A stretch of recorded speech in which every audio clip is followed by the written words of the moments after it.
PSSB senior assistant recruitment 2023। ਸਤਿ ਸ਼੍ਰੀ ਅਕਾਲ ਬੇਟਾ ਸਾਰਿਆਂ ਨੂੰ। ਜਿਵੇਂ ਕਿ ਤੁਸੀਂ ਕੱਲ ਦੇਖ ਲਿਆ ਹੋਣਾ ਕਿ PSSB ਨੇ ਸੀਨੀਅਰ ਅਸਿਸਟੈਂਟ ਤੇ ਹੋਰ ਜਿਹੜੀਆਂ ਟੈਕਨੀਕਲ ਪੋਸਟਾਂ ਹੈਗੀਆਂ ਟੋਟਲ 157 ਪੋਸਟਾਂ ਜਿਹੜੀਆਂ ਕੱਢਤੀਆਂ ਹੈਗੀਆਂ।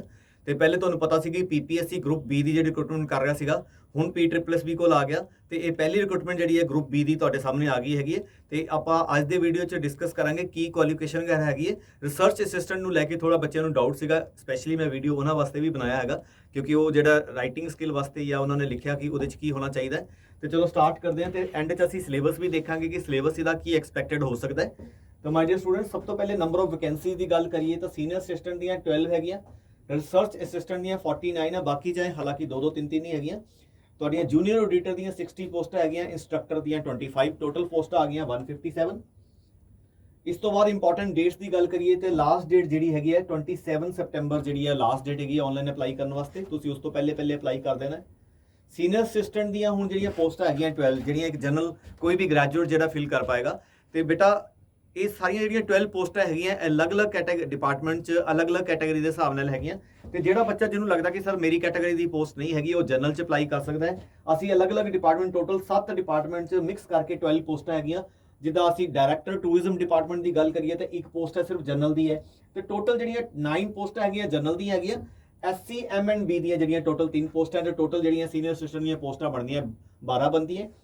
Senior assistant and account, senior assistant IT ਦੀ ਗੱਲ ਕਰੀਏ 2 ਪੋਸਟ ਹੈਗੀਆਂ, ਸੀਨੀਅਰ ਅਸਿਸਟੈਂਟ ਅਕਾਊਂਟਸ ਦੀ ਗੱਲ ਕਰੀਏ 2 ਪੋਸਟ ਹੈਗੀਆਂ। ਤੁਸੀਂ ਸਕਰੀਨਸ਼ਾਟ ਲੈ ਕੇ ਆਪਣੇ ਜਿਹੜੇ ਦੇਖ ਸਕਦੇ ਹੋ ਤੁਹਾਡੀ ਕੈਟਾਗਰੀ ਦੀ ਕਿਹੜੀ ਪੋਸਟ ਹੈਗੀ ਹੈ। ਇਸ ਤੋਂ ਇਲਾਵਾ ਟੈਕਨੀਕਲ ਅਸਿਸਟੈਂਟ ਦੀਆਂ 2 ਪੋਸਟਾਂ ਹੈਗੀਆਂ। ਇਸ ਤੋਂ ਇਲਾਵਾ ਰਿਸਰਚ ਅਸਿਸਟੈਂਟ ਦੀਆਂ 49 ਪੋਸਟਾਂ ਹੈਗੀਆਂ, ਜਿਹੜੇ ਡਿਵਾਈਡ ਕੀਤੀਆਂ 2 ਡਿਪਾਰਟਮੈਂਟ 'ਚ, ਵਾਟਰ ਰਿਸੋਰਸ ਡਿਪਾਰਟਮੈਂਟ ਤੇ ਡਾਇਰੈਕਟਰ ਲੈਂਗੁਏਜ ਡਿਪਾਰਟਮੈਂਟ 'ਚ। ਟੋਟਲ 7 ਪੋਸਟਾਂ ਇੱਕ ਡਿਪਾਰਟਮੈਂਟ 'ਚ ਹੈਗੀਆਂ, 42 ਇਸ 'ਚ ਹੈਗੀਆਂ, ਟੋਟਲ 49 ਬਣਦੀਆਂ। ਜਨਰਲ ਦੀਆਂ ਇਹਦੇ 'ਚ 4 ਹੈਗੀਆਂ, ਇਹਦੇ 'ਚ 18 ਪੋਸਟਾਂ ਹੈਗੀਆਂ। ਲਾਅ ਆਫਿਸਰ ਦੀ ਗੱਲ ਕਰੀਏ 2 ਪੋਸਟਾਂ ਹੈਗੀਆਂ, ਪਰਸਨਲ ਅਸਿਸਟੈਂਟ ਦੀ ਇੱਕ ਹੈਗੀ, ਕੁਆਲਿਟੀ ਮੈਨੇਜਰ ਦੀ ਇੱਕ ਹੈਗੀ ਹੈ। ਜੂਨੀਅਰ ਆਡੀਟਰ ਦੀ ਕਾਫੀ ਪੋਸਟਾਂ ਹੈ, 60 ਪੋਸਟਾਂ ਹੈਗੀਆਂ। ਇਹ ਲੋਕਲ ਅਕਾਊਂਟਿੰਗ ਡਿਪਾਰਟਮੈਂਟ 'ਚ ਹੈਗੀਆਂ। ਜਨਰਲ ਦੀਆਂ 25 ਹੈਗੀਆਂ, ਬਾਕੀ ਅਲੱਗ-ਅਲੱਗ ਕੈਟਾਗਰੀ ਦੀ ਪੋਸਟ ਹੈਗੀਆਂ। ਡਰਾਫਟਸਮੈਨ ਦੀ ਟੋਟਲ 1 ਪੋਸਟ ਹੈਗੀ ਹੈ। ਇੰਸਟ੍ਰਕਟਰ ਦੀਆਂ 25 ਪੋਸਟ ਹੈਗੀ, ਜਿਹੜੀ ਡਾਇਰੈਕਟਰ ਲੈਂਗੁਏਜ ਡਿਪਾਰਟਮੈਂਟ 'ਚ ਹੈਗੀ ਹੈ, ਜਿਸ 'ਚ ਜਨਰਲ ਦੀਆਂ 10 ਆ ਗਈਆਂ। ਹੁਣ ਅਸੀਂ ਗੱਲ ਕਰੀਏ ਕਿ ਇਹਦੀ ਕੁਆਲੀਫਿਕੇਸ਼ਨ ਕੀ ਰਹੇਗੀ। ਤੇ ਕੁਆਲੀਫਿਕੇਸ਼ਨ ਧਿਆਨ ਨਾਲ ਸੁਣੋ, ਮੈਂ ਜਿਹੜੀ ਮੇਨ ਜਿਹੜੀਆਂ ਉਹ ਡਿਸਕਸ ਕਰੂੰਗਾ। ਜਿੱਦਾਂ ਸੀਨੀਅਰ ਅਸਿਸਟੈਂਟ ਦੀ ਗੱਲ ਕਰੀਏ ਤਾਂ ਉਹਨਾਂ ਨੇ ਕਿਹਾ bachelor degree from a recognised university ਔਰ institution and qualification in the competitive test specified by the appointing authority from time to time। ਤੇ ਇਹ ਬਿਲਕੁਲ ਵੇਗ ਹੈਗੀ ਹੈ ਕਿ ਕੁਆਲੀਫਿਕੇਸ਼ਨ ਮਤਲਬ ਜਿਹੜਾ ਟੈਸਟ ਹੋਏਗਾ ਉਹ ਤੁਸੀਂ ਕੁਆਲੀਫਾਈ ਕਰਨਾ ਹੈ। ਇਸ ਤੋਂ ਇਲਾਵਾ 120 ਘੰਟੇ ਦਾ ਜਿਹੜਾ ਕੰਪਿਊਟਰ ਸਰਟੀਫਿਕੇਟ ਜਿਹੜਾ ਹਰ ਪੇਪਰ ਪੰਜਾਬ 'ਚ ਚਾਹੀਦਾ ISO 9001 ਵਾਲਾ ਹੈਗਾ। ਇਹ ਤਾਂ ਪਹਿਲੇ ਹੋ ਗਿਆ ਰਿਟਰਨ। ਉਸ ਤੋਂ ਬਾਅਦ ਇਹਨਾਂ ਨੇ ਲਿਖਿਆ ਬਿਫੋਰ ਦਾ ਅਪਾਇੰਟਮੈਂਟ ਤੁਹਾਨੂੰ ਜਿਹੜਾ ਇੰਗਲਿਸ਼ ਤੇ ਪੰਜਾਬੀ ਦੋਨਾਂ 'ਚ ਇੱਕ ਟਾਈਪ ਰਾਈਟਿੰਗ ਜਿਹੜੀ ਹੈ ਮਤਲਬ ਟਾਈਪਿੰਗ ਟੈਸਟ ਪਾਸ ਕਰਨਾ ਪਏਗਾ, ਜਿਹਦੀ ਸਪੀਡ ਹੋਏਗੀ 30 ਵਰਡਸ ਪਰ ਮਿੰਟ। ਤੇ ਬੈਚਲਰ ਡਿਗਰੀ ਵਾਲੇ ਬੱਚੇ ਜਿਹੜੇ ਵੀ ਹੈਗੇ ਉਹ ਅਪਲਾਈ ਕਰ ਸਕਦੇ ਹਨ। ਇਸ ਸੈਕਿੰਡ ਕੁਆਲੀਫਿਕੇਸ਼ਨ ਨੂੰ ਲੈ ਕੇ ਆਪਣੇ ਮਨ 'ਚ ਕੋਈ ਡਾਊਟ ਨਹੀਂ ਰੱਖਣਾ ਹੈ। ਇਹ ਕੰਪੀਟੀਟਿਵ ਟੈਸਟ ਹੀ ਹੈਗਾ, ਜਿਹੜਾ ਆਬਵੀਅਸਲੀ ਇੱਕ ਟੈਸਟ ਹੋਏਗਾ, ਉਹਨੂੰ ਤੁਸੀਂ ਕੁਆਲੀਫਾਈ ਕਰਨਾ ਪੈਣਾ। ਇਸ ਤੋਂ ਇਲਾਵਾ 10th 'ਚ ਪੰਜਾਬੀ ਵੀ ਚਾਹੀਦੀ ਹੈ। ਇਹ ਕਲੀਅਰ ਕੱਟ ਲਿਖਿਆ ਹੋਇਆ, ਤੁਹਾਨੂੰ ਪਤਾ ਹੀ ਹੈ ਪੰਜਾਬ ਦੇ ਸਾਰੇ ਪੇਪਰਾਂ 'ਚ ਚਾਹੀਦਾ।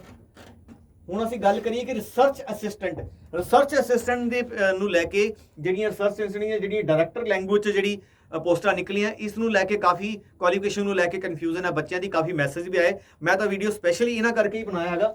ਵਾਟਰ ਰਿਸੋਰਸ ਤਾਂ ਇਹਨਾਂ ਨੇ ਬੇਟਾ ਸਿੰਪਲ ਕਿਹਾ ਕਿ bachelor degree of science non medical ਹੋਣੀ ਚਾਹੀਦੀ ਹੈ ਜਾਂ ਫਿਰ bachelor degree in science honours. ਅਬ ਜਿਹੜਾ ਆਨਰ ਹੈ ਇਹਨਾਂ ਐਕਚੁਅਲੀ ਐਂਡ 'ਚ ਲਿਖਿਆ honour physics, chemistry and mathematics honour 'ਚ ਕਿਸੇ 'ਚ ਵੀ ਤੁਸੀਂ ਬੈਚਲਰ ਡਿਗਰੀ ਕੀਤੀ ਹੈ ਦੈਨ ਯੂ ਆਰ ਐਲੀਜੀਬਲ। ਜਾਂ ਫਿਰ ਤੁਹਾਡੇ ਕੋਲ ਬੀਟੈਕ ਸਿਵਲ ਹੋਣੀ ਚਾਹੀਦੀ ਹੈ ਵਿਦ ਮਿਨੀਮਮ 60% ਮਾਰਕਸ। ਤੇ ਇਹ ਸਾਰੀਆਂ ਜਿਹੜੀਆਂ 60% ਮਾਰਕਸ ਦੇ ਨਾਲ ਮੰਗਿਆ। ਤੇ ਰਿਸਰਚ ਅਸਿਸਟੈਂਟ ਜਿਹੜੀ ਡਾਇਰੈਕਟਰ ਲੈਂਗੁਏਜ ਡਿਪਾਰਟਮੈਂਟ 'ਚ ਹੈ, ਇਹਨਾਂ ਨੇ ਇਹ ਮੰਗਿਆ ਕਿ ਪੋਸਟ ਗ੍ਰੈਜੂਏਸ਼ਨ ਪ੍ਰੈਫਰੇਬਲੀ ਦਾ ਮਤਲਬ ਇਹ ਹੈਗਾ ਕਿ ਤੁਸੀਂ ਕਿਸੇ ਹੋਰ 'ਚ ਵੀ ਹੋ, ਤੁਸੀਂ ਅਪਲਾਈ ਕਰ ਸਕਦੇ ਹੋ, ਤੁਹਾਡੀ ਪੋਸਟ ਗ੍ਰੈਜੂਏਸ਼ਨ ਹੈਗੀ। ਇਹ ਸਿਰਫ ਪ੍ਰੈਫਰੈਂਸ ਲਿਖਿਆ ਹੈ। ਕਈ ਵਾਰੀ ਨੰਬਰ ਆਫ ਕੈਂਡੀਡੇਟਸ ਨਹੀਂ ਮਿਲਦੇ ਹੈ ਤਾਂ ਪ੍ਰੈਫਰੈਂਸ ਦੇ ਹਿਸਾਬ ਨਾਲ ਮੰਨ ਲਓ ਵੀ ਪਹਿਲੇ ਟੌਪ ਤੇ ਇਹ ਵਾਲੇ ਬੱਚੇ ਆ ਜਾਂਦੇ ਆ ਤੇ ਇਹਨਾਂ ਨੂੰ ਜ਼ਿਆਦਾ ਪ੍ਰੈਫਰ ਕੀਤਾ ਜਾਏਗਾ। ਪ੍ਰੈਫਰੇਬਲੀ ਹਿੰਦੀ, ਪੰਜਾਬੀ ਔਰ ਇੰਗਲਿਸ਼ 'ਚ ਤੁਸੀਂ ਪੋਸਟ ਗ੍ਰੈਜੂਏਸ਼ਨ ਕੀਤੀ ਹੈ with at least 50% marks. should have possessed creative writing skill in the field of writing of article, research paper, journals of high reputation or books। ਇਹ ਜਿਹੜੀ ਕਨਫਿਊਜ਼ਨ ਸੀਗੀ। ਤੇ ਬੇਸਿਕਲੀ ਬੇਟਾ ਕੀ ਹੁੰਦਾ, ਜਦੋਂ ਤੁਸੀਂ ਰਿਸਰਚ ਵਗੈਰਾ ਕਰ ਰਹੇ ਹੁੰਦੇ ਪੋਸਟ ਗ੍ਰੈਜੂਏਸ਼ਨ 'ਚ ਜਾਂ ਤੁਸੀਂ MPhil ਵਗੈਰਾ 'ਚ ਕਰ ਰਹੇ ਹੋ, ਤੁਸੀਂ ਤੁਹਾਡੇ ਜਿਹੜੇ ਰਿਸਰਚ ਪੇਪਰਸ ਹੈਗੇ ਜਾਂ ਤੁਹਾਡੇ ਆਰਟੀਕਲਸ ਹੈ ਉਹ ਡਿਫਰੈਂਟ ਇੰਟਰਨੈਸ਼ਨਲ ਜਾਂ ਜਿਹੜੇ UGC ਰਿਕੋਗਨਾਈਜ਼ ਜਰਨਲ 'ਚ ਪਬਲਿਸ਼ ਹੋਣਾ ਜ਼ਰੂਰੀ ਹੈਗੇ। ਅਦਰਵਾਈਜ਼ ਕੋਈ ਸਰਟੀਫਿਕੇਟ ਨਹੀਂ ਹੁੰਦਾ ਇਹਦਾ। ਪੋਜੈਸ਼ਨ ਹੀ ਪੋਜੈਸ ਕ੍ਰੀਏਟਿਵ ਰਾਈਟਿੰਗ ਸਕਿੱਲ ਤਾਂ ਸਾਰਿਆਂ ਨੂੰ ਹੁੰਦੀ ਹੈ ਜਿਹੜਾ ਬੱਚਾ ਲੈਂਗੁਏਜ ਨੂੰ ਜਾਣਦਾ, ਲੇਕਿਨ ਤੁਹਾਡਾ article, research paper, general of high reputation ਔਰ ਬੁੱਕਸ 'ਚ ਤੁਹਾਡਾ ਕੁਝ ਨਾ ਕੁਝ ਪਬਲਿਸ਼ ਹੋਣਾ ਜ਼ਰੂਰੀ ਹੈਗਾ। ਇਹ ਕੁਆਲੀਫਿਕੇਸ਼ਨ ਇੰਪੋਰਟੈਂਟ ਹੈਗੀ ਹੈ। ਜਾਂ ਜੇ ਤੁਹਾਡੇ ਕੋਲ A ਨੰਬਰ ਨਹੀਂ ਹੈਗਾ, 2 ਨੰਬਰ ਨਹੀਂ ਹੈਗਾ, ਫਿਰ ਤੁਹਾਡੇ ਕੋਲ ਕੀ ਹੋਣਾ ਚਾਹੀਦਾ, 2 ਸਾਲ ਦਾ ਟੀਚਿੰਗ ਐਕਸਪੀਰੀਅੰਸ ਹੋਣਾ ਚਾਹੀਦਾ ਕਿਸੇ ਵੀ ਗਵਰਨਮੈਂਟ ਰਨ ਸਕੂਲ 'ਚ। ਕੋਈ ਗਵਰਨਮੈਂਟ ਸਕੂਲ ਹੈਗਾ ਜਾਂ ਕੋਈ ਐਫੀਲੀਏਟਡ ਸਕੂਲ ਹੈਗਾ ਜਾਂ ਫਿਰ ਐਫੀਲੀਏਟਡ ਕਾਲਜ ਹੈਗਾ ਜਾਂ ਕੋਈ ਯੂਨੀਵਰਸਿਟੀ ਹੈਗੀ। ਇਹਦੇ 'ਚ ਜੇ ਤੁਹਾਡੇ ਕੋਲ ਇਹ ਨਹੀਂ ਹੈਗਾ ਤਾਂ ਇਹ 2 ਸਾਲ ਦਾ ਐਕਸਪੀਰੀਅੰਸ ਹੋਏਗਾ, ਫਿਰ ਚੱਲ ਜਾਊਗਾ। ਮਤਲਬ 1 ਨੰਬਰ ਤੇ ਜਾਂ ਇਹ ਚਾਹੀਦਾ ਜਾਂ ਇਹਦੇ ਨਾਲ ਇਹ ਚਾਹੀਦੀ ਹੈ। ਤੇ ਪੰਜਾਬੀ ਜਿਹੜੀ ਉਹ 10th ਲੈਵਲ 'ਚ ਇਹ ਤਾਂ ਜ਼ਰੂਰੀ ਹੈਗਾ ਹੀ ਹੈ। ਇਸ ਤੋਂ ਇਲਾਵਾ ਕੁਆਲੀਫਿਕੇਸ਼ਨ ਜੂਨੀਅਰ ਆਡੀਟਰ ਦੀ ਗੱਲ ਕਰੀਏ ਤੇ ਇਹਨਾਂ ਨੇ ਬੀਕਾਮ ਫਸਟ ਡਿਵੀਜ਼ਨ ਮੰਗੀ ਹੈ ਜਾਂ ਫਿਰ ਐਮਕਾਮ ਮੰਗੀ ਹੈ ਸੈਕੰਡ ਡਿਵੀਜ਼ਨ। ਇਹ ਸਿੰਪਲ, ਮਤਲਬ ਜਿੰਨੇ ਵੀ ਬੱਚੇ ਬੀਕਾਮ ਵਾਲੇ ਫਸਟ ਡਿਵੀਜ਼ਨ ਵਾਲੇ ਹੈਗੇ ਜਾਂ ਬੀਕਾਮ 'ਚ ਫਸਟ ਡਿਵੀਜ਼ਨ ਨਹੀਂ ਹੈ, ਐਮਕਾਮ ਕੀਤੀ ਹੈ ਸੈਕੰਡ ਡਿਵੀਜ਼ਨ, ਉਹ ਵੀ ਸਾਰੇ ਐਲੀਜੀਬਲ ਹੈ। ਤੇ ਪੰਜਾਬੀ ਜਿਹੜੀ ਹੈ ਹੋਣਾ ਜ਼ਰੂਰੀ ਹੈਗੀ ਹੈ। ਤੇ ਬੇਟਾ ਬਾਕੀ ਤਾਂ ਸਾਰੀਆਂ ਕਾਮਨ ਗੱਲਾਂ ਹੈਗੀਆਂ। ਏਜ ਲਿਮਿਟ 18 ਤੋਂ 37 ਜਨਰਲ ਵਾਸਤੇ ਹੈ, 18 ਤੋਂ 42 SC BC ਉਹ ਪੰਜਾਬ ਹੈ, 18 to 47% ਵਿੱਚ ਡਿਸੇਬਿਲਿਟੀ ਹੈ। ਤੇ ਜਿਹੜੀ ਰਿਜ਼ਰਵੇਸ਼ਨ ਹੈ ਉਹ ਰੈਜ਼ੀਡੈਂਟ ਆਫ ਪੰਜਾਬ ਨੂੰ ਹੀ ਮਿਲਣੀ ਹੈ, ਬਾਕੀ ਉਹਨੂੰ ਜਨਰਲ ਕੈਟਾਗਰੀ 'ਚ ਅਪਲਾਈ ਕਰਨਾ ਪੈਣਾ ਹੈ। ਹੁਣ ਐਗਜ਼ਾਮ ਫੀ 1000 ਹੈਗੀ ਹੈ ਜਨਰਲ ਫਰੀडम फाइटर वास्ते, SC BC economically weaker section वास्ते 250 है, एक्स सर्विसमैन सेल्फ इंडिपेंडेंट वास्ते 200 है, हैंडीकैप वास्ते 500 है। हुण आ गया इंपॉर्टेंट चीज़ कि सर इसका एक्सपैक्टेड सिलेबस की हो सकता है। हालांकि 2-4 दिन सिलेबस आ भी जाएगा, लेकिन तुहानूं पता कि जिहड़ा पंजाबी का कंपलसरी पेपर है उस ग्रुप C ते D वास्ते किता है, ग्रुप B की पोस्ट है। इट मीनस कि जिहड़ा पंजाबी का कंपलसरी पेपर है आई थिंक कि नहीं होना चाहिए, क्योंकि उन्होंने क्लीयर कट लिखा कि सिर्फ C और D वास्ते होना है, तो पंजाबी का पेपर तो नहीं होएगा।